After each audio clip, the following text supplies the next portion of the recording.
When you want to read mensural notation, Renaissance mensural notation, one of the most difficult things is that you do not have any bar line. As you can see, this is me, hello. You do not have any reference in terms of bar lines. And that's why at the beginning you have to write the Tactus. In fact, I made this video about how to read a Renaissance page, and I'm really happy by the answer here. Let's see why. Oh wow, thank you so much. To go little by little, taking notes or marking where the Tactus is instead of jumping straight ahead to sing the pieces makes so much sense. In fact, it was a bit of a silly question to ask. This is much more enjoyable and approachable now. During the courses, you always stop to think in front of the camera and explain it all little by little. But somehow I didn't thought of replicating the process for myself and just got too nervous in front of the written music. I can definitively read and sing it this way. The Cantus Firmus course prepared me for it more than I realized, to be honest. No easier exercises needed. That's actually the most smart thing to do. This can seem a complex page, but if you mark with a pencil, a pen, where you have the Tactus, where you have to beat the downbeat and the upbeat, then practice after practice, day after day, you'll get more confidence in reading without bar lines. And this is just an exercise, as you can see. That's why during the guided exercise step by step, I mark all the beats, especially at the beginning, as you can see here. Okay, after showing interesting things, it's very important to mark down all the lines this way, all the bars, where we have to put down the hand and then to raise the hand, the downbeat and the upbeat. So, because here things are quite simple. We have the Tactus imperfect, the mensura, the tempus imperfectum, and the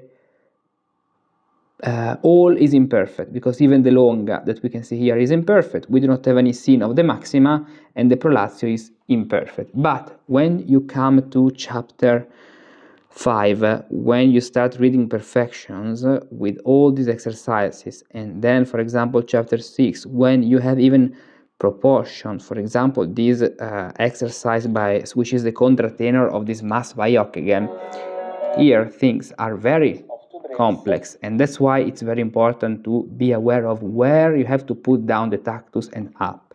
That's why at the beginning it's very important to mark after decoding all for example, the ligatures, the elements which are more challenging in this notation.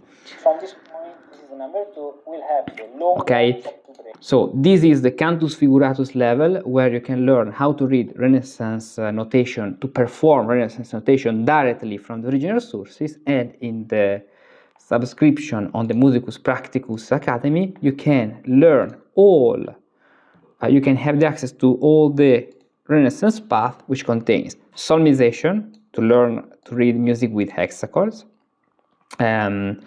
Then we have Cantus Firmus, where you learn how to manage the monody, especially the Gregorian chant as it was practiced in the Renaissance. Then Cantus Figuratus here, and then tones and modes, where you can learn how to recognize the modus and the tonus of the Renaissance compositions of the 16th century. For example, how to recognize and distinguish the septimus tonus by the octavus tonus when you have a big composition. So not a simple piece, but something very big. Here we can see all the differences, and so you can learn how the big system works. This is very important for all musici who want to learn today how Renaissance music works. So just go to the description to this video, where you can click the link and you can start the Renaissance path with the solmization level. You have 2 chapters free, and then you can continue with the entire path.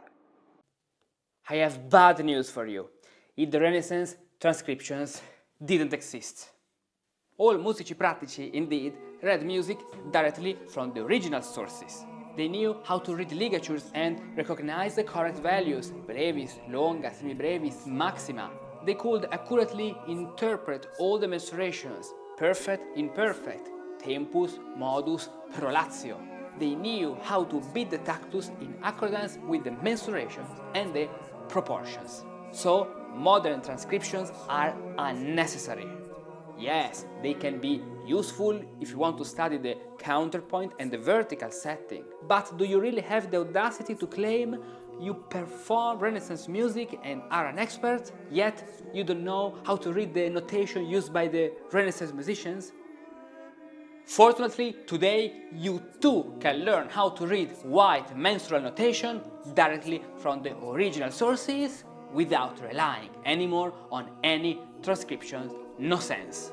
I've prepared an entire course of 90 practical lessons for you where I'll teach you gradually how to read figures and rests, how to correctly interpret mensurations in the ancient and in the modern system, how to correctly beat the tactus according to the mensuration and the proportions, how to correctly perform imperfect mensurations and perfect mensurations with all the rules of perfections and imperfections, how to correctly beat the proportions, even the most unexpected ones, like 5-3.